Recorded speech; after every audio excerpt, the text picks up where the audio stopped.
Radio Nasional yang bertepatan dengan tanggal 7 September 2017 menjadi momentum mengenang tentang keberadaan Radio Rimba Raya atau yang dikenal dengan RRR yang terletak di Kecamatan Pintu Lima Gayo, Kabupaten Bener Meriah.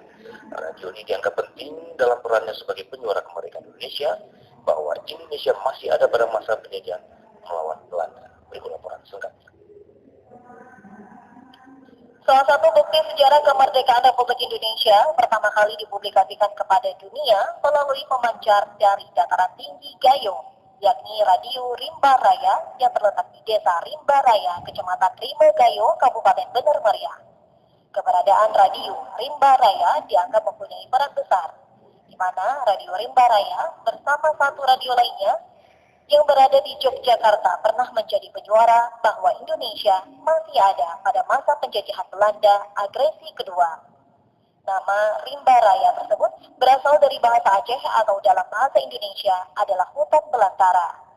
Nama Rimba Raya diambil karena keberadaan radio tersebut pada saat itu dalam hutan belantara. Tapi kalau betul-betul dikerjai, dijaga, dirawat, kan tidak macam ini. Untuk pemerintah daerah pernah saya usulkan, Pak. Kira-kira ini dibangkitkan kembali. Sekurang-kurangnya amatir ya.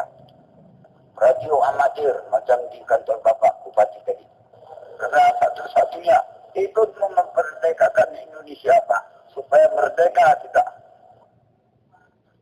Salah satu saksi sejarah bernama RM Tukiran yang pada masa kecilnya sering diajak oleh Kolonel Husein Yusuf ke pemancar Radio Rimba Raya. Pada saat itu bersama anggota tentara lainnya kenal betul dengan sejarah Radio Rimba Raya.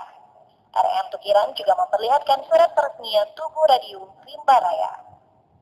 Dari Bener Meriah, Muhammad Ilyas, TVRI melaporkan.